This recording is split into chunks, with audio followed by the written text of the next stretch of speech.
더불어민주당 이재명 대표의 세 번째 검찰 출석이 하루 앞으로 다가왔습니다. 뉴스 1번지 초대석, 오늘은 이재명 대표의 35년 지기이자 친명계 좌장 정성호 의원 모셨습니다. 의원님 어서 오십시오. 네, 안녕하세요. 네. 의원님 오랜만에 뵙는 것 같은데 그동안 어떻게 좀 지내셨습니까? 뭐 국회가 좀 열리고 있어갖고요. 네. 뭐 국회 와서 여러 가지 일을 하고 있습니다. 특히 최근에는 초당적 정치개혁 의원 모임에 참여하면서 네. 여러 가지 현재 정치에 막 그 여야 간의 불신과 대립의 원인인 선거제도를 개혁하기 위한 그런 논의들을 좀 하고 있습니다. 네. 정치개혁 의원 모임은 뒤에서 조금 구체적으로 좀 여쭤보기로 하고 예. 먼저 이재명 대표 얘기부터 좀 해보겠습니다. 이재명 대표가 내일 검찰에 출석을 하는데 대장동 의혹으로는 두 번째 아니겠습니까? 네. 사실 지도부에서도 검찰에 굳이 출석해야 하느냐 이렇게 네. 만류했었는데 이재명 네. 대표가 직접 출석하겠다는 입장을 밝혔습니다. 네. 이 대표가 출석하겠다라고 밝혔을 때 좀 어떤 생각하셨습니까? 어쨌든 그 검찰이 제1야당의 당대표를 쪼개기 수사를 하면서 네. 건건이 이렇게 계속적으로 불러낸 전례가 사실 없죠. 이건 있을 수 없는 일입니다. 굉장히 더군다나 구체적 증거도 없이 이렇게 수사를 하는 데 대해서는 뭐 억울하긴 하지만 네. 저는 이게 이재명답다고 생각합니다. 이재명 당대표 이재명 당대표를 보통 얘기할 때 굉장히 청렴하고 불의에 직접 맞서서 싸운 네. 그런 느낌이 있지 않습니까? 그래서 이재명답게 당당하게 나가갖고 또 진실을 밝히는데 협조하는 게 좋다고 저는 생각하고 있습니다. 네. 기존에 민주당이 이재명 대표는 이것을 검찰 리스크라고 합니다만 네. 사법 리스크가 좀 현실화하면서 네. 당내에서 좀 여러 목소리들이 나오는 것 아니냐 이런 네. 얘기들이 계속 나왔는데 현재의 당내 분위기는 좀 저는 어떻습니까? 초기에는 뭐 그런 측면도 좀 네. 없지 않았다고 보는데요. 그러나 결국은 검찰이 1차 수사할 때도 직접적인 증거라든가 물증은 제시를 못한 것으로 저는 네. 알고 있습니다. 그다음에 지금 검찰이 수사 과정을 다 공개하고 있습니다. 사실상 피의 사실 공표를 직접적으로 해내고 있는데 네. 그런 와중에서도 나오는 이야기라는 게 되게 전문 증거, 뭐 카더라고 하는 이런 얘기밖에 없습니다. 이런 상황들을 보면서 야 저렇게 당대표를 집중적으로 먼지 털듯이 수사하고 있는데도 나온 게 없지 않냐라고 그리고 검찰이 해도 너무하는 거 아니냐 이런 거에 대한 어떤 의원들의 공감대가 좀 있는 것 같습니다. 네. 결국 어쨌든 이런 상황에서는 이재명 당대표를 믿고 나 함께 가는 게 좋겠다라고 하는 게 대다수 의원들의 생각 같습니다. 네. 이재명 대표가 내일 검찰에는 혼자 나가겠다 이렇게 밝히고 네네. 있습니다만 역시 함께하겠다라는 의원들도 좀 있는 것으로 알고 있습니다. 그런데 의원님께서는 지금까지의 검찰 출석에 한 번도 동행하지 않으셨는데 그 이유는 좀 있을까요? 아니 뭐 제가 같이 동행한다고 해서 특별히 수사에 뭔 도움이 되겠습니까? 물론 같이 가게 되면은 그 응원하는 분들이 있으니까 마음은 좀 편안할지 모르지만 말씀드린 것처럼 이재명 당대표는 처음부터 본인이 혼자 가서 당당하게 의연하게 수사에 임하겠다는 생각이었기 때문에 혼자 두는 게 좋겠다는 저는 생각이고요. 네. 다만 뭐 동료 의원으로서 또는 정치적 동지로서 인정상 또 같이 갈 수 있는 건 아니겠습니까? 저는 뭐 그런 차원으로 생각합니다. 네. 네, 알겠습니다. 그 쌍방울 김성태 전 회장이 소환된 이후에 네네. 계속해서 이재명 대표와 관련된 얘기들이 검찰발 소식으로 나오고 있는 상황 네, 아니겠습니까? 네네. 특히나 대북 송금과 관련된 얘기들이 나오면서 네, 이재명 대표가 이것은 검찰의 신작 소설이다 이렇게 네. 강하게 비판하기도 했는데 이 부분은 어떻게 좀 보십니까? 그야말로 말씀하신 것처럼 검찰발입니다. 김성태 전 쌍방울 회장 일방적 진술에 기초한 검찰발 저는 소설이라고 생각하고 있고요. 김성태 전 회장 자체가 말이 좀 여러 차례 바뀌었지 않습니까? 처음에 전혀 모른다고 했고 전화 통화한 적이 없다고 얘기했다가 뭐 누가 바꿔줘서 했다, 한 번 했다, 두 번 했다, 지금 4번 했다는 얘기까지 나오고 있습니다. 그 다음에 대북 송금에 들어간 돈도 뭐 송금했다는 시기도 좀 차이가 있고요. 네. 다만 당시에 경기도의 상황을 본다고 하면은 김성태 회장과 경기도 아무런 그런 협의가 없었습니다. 그렇기 때문에 지금 뭐 대북 송금과 관련해서는 이건 저는 김성태 회장이 어떤 본인의 다른 혐의 사실을 갖고서 검찰과 딜한 게 아닌가. 네. 저는 그런 궁지를 모면하기 위한 어떤 뭐 창작적인 저도 소설 같다는 생각을 갖고 있습니다. 네. 그럼에도 불구하고 검찰이 계속해서 이재명 대표와의 연관성 부분을 수사하고 있는 상황이기 때문에 검찰이 이 건과 관련해서 또 추가적으로도 이재명 대표를 소환 조사할 수도 있는 것 아니냐 이런 얘기들은 계속 나오고 그럴 있거든요. 수야 있겠죠. 그러나 지금 쌍방울 관련해서는 처음에 계속 지금 1년 동안 나왔던 얘기가 네. 쌍방울이 이재명 당대표의 경기도지사 시절에 선거법 그 변호사비를 대납했다. 그 네. 얘기 계속 나왔습니다. 선거법 대납에 관련해서는 흔적도 없어졌습니다. 네. 아무것도 나온 게 없습니다. 그러다 보니까 그거와 관련해서 쌍방울을 여러 가지 계좌 추적이라든가 조사를 해보다 보니까 쌍방울의 송금 사실을 찾아내갖고 그걸 이재명 당대표와 어거지로 결부시키고 있다. 저희는 그렇게 생각하고 있습니다. 네. 한편 아들 퇴직금 명목으로 대장동 일당에게 50억 원의 뇌물을 받은 혐의로 곽상도 전 의원이 재판을 받아오지 네네. 않았습니까? 1심에서 무죄를 선고받았는데 여기서 핵심 증거로 꼽혔던 정영학 녹취록이 이 신빙성을 법원이 인정하지 않았습니다. 네네. 이 대장동 의혹과 관련한 첫 법원의 판단인데 좀 네. 어떻게 보셨습니까?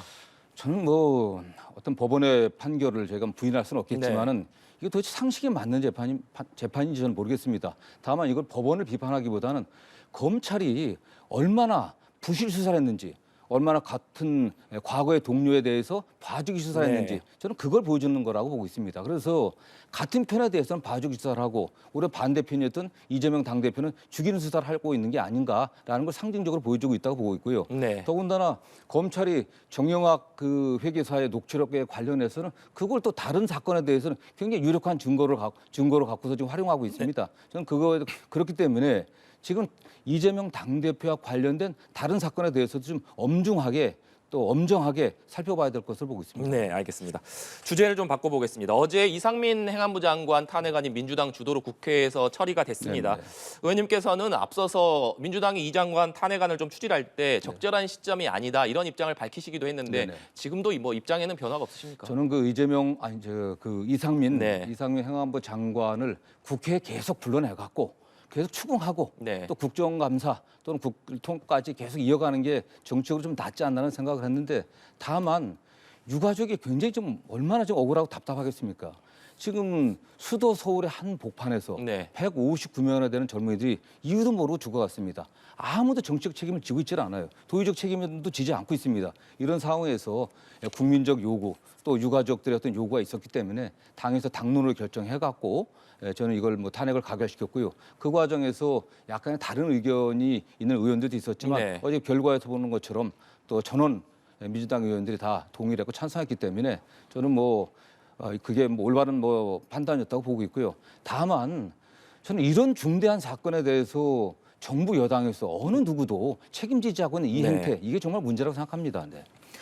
이제 공은 뭐 헌재로 넘어갔다라고 볼 수 있을 것 네네. 같은데 6개월 정도 결과가 나오기까지 걸리기 때문에 총선을 앞두고 이번 탄핵 소추의 결과가 나올 것으로 예상이 됩니다. 그렇기 네네. 때문에 헌재에서 어떤 결론을 내느냐에 따라서 총선에도 영향을 미칠 수밖에 없을 것이다. 이런 얘기들이 계속 나오고 있는데 어떻게 좀 보십니까? 그건 모르겠습니다. 어쨌든 이게 탄핵의 요건이 해당 그 탄핵 대상자가 네. 헌법과 법률을 위반한 경우, 근데 그것이 그냥 단순한 미미한 사건이 미미한 정도가 아니라 중대한 법률 또는 헌법 위반이 있어야 되는데 이게 과연 중대한 경우에 해당하는지에 대한 논쟁이 있을 거라고 보고 있습니다.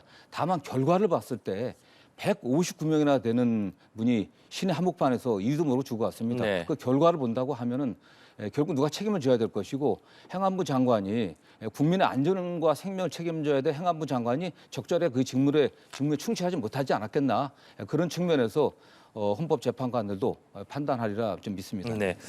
다른 인터뷰에서 하신 말씀을 보니까 총선을 앞두고 야당 심판론을 뒤집어 씌우려는 여당의 의도에 말려서는 안 된다 이런 네. 말씀을 하셨더라고요. 예. 이건 좀 어떤 의미에서 하신 저는 말씀입니까? 지금 검찰이 지금 수사하고 기소하고 재판 이런 과정 자체가 다 결국 내년 총선을 위한 어떤 정치 기획 수사라고 생각하고 있습니다. 네. 관련해 갖고 야당도 민주당 때문에 국정을 제대로 처리하지 못했다.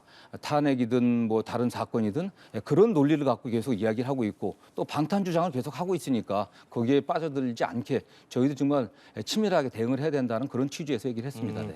총선을 앞두고 위기가 어떻게 폭발할지 모른다. 그 말씀도 같은 맥락에서 네, 이해를 좀 하면 그렇습니다. 되겠습니까? 예, 그렇습니다. 네, 알겠습니다.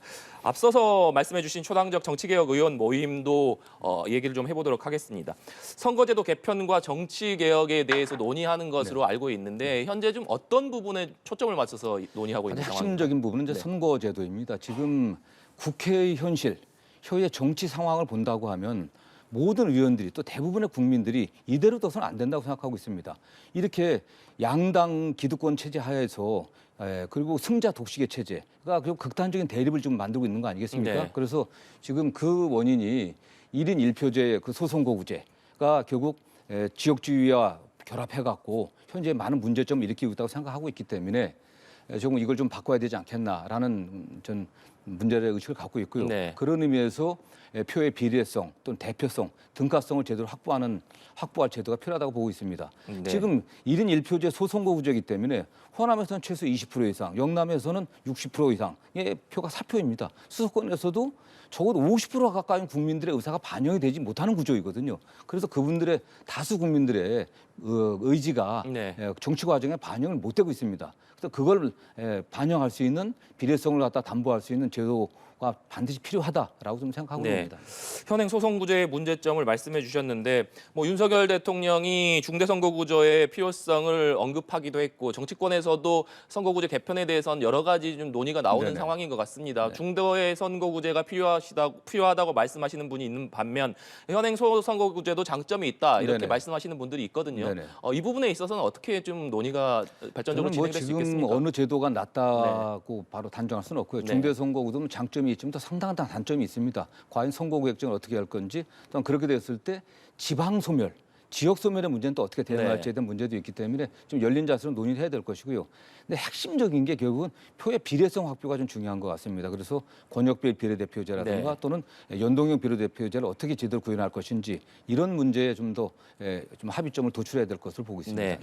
선거 때만 되면 사실 뭐 선거제도 개편이라든가 정치개혁 문제는 계속해서 정치권에서 제기되는 문제인데 차기 총선에 아무래도 이번에 바뀌는 선거제도가 적용이 되려면 1년 전인 올 4월까지는 선거제도 개편이 좀 이루어져야 되는 상황 아니겠습니까? 시간이 너무 촉박한 것 아니냐 이런 얘기들이 나오거든요. 법률적으로는 그 총선 1년 전까지 네. 공직선거법이라든가 선거구 획정이 돼야 되는데 지켜본 적이 없습니다. 대개 한두 달 전, 어떤 때는 한 달 전까지 결정이 됐기 때문에 가능한 한 법을 지켜갖고 요 총선 1년 전까지 확정하는 게 좋겠지만 네. 저는 어떤 형태든지 그 이후의 시간이라도 여야가 합의를 해갖고 네. 결론을 내야 된다고 보고 있습니다. 네. 이번에는 그렇다면 소기의 성과를 좀 얻을 수 있을 것이라고 좀 기대하십니까? 지금 국회 정개특위도 지금 네. 활발하게 돌아가고 있고요. 특히 국회의장님의 의지도 강하고 초당적 정치개혁 모임에서도 지금 굉장히 많은 의원들이 정말 개인적인 유불리를 떠나서 또 당의 유불리를 떠나서 뭔가 바꿔야겠다. 네. 21대 국회가 최소한 이런 정도에선 성과를 내야겠다라는 공감대가 있기 때문에 네. 그 성과는 나지 않을까 생각합니다. 아, 네.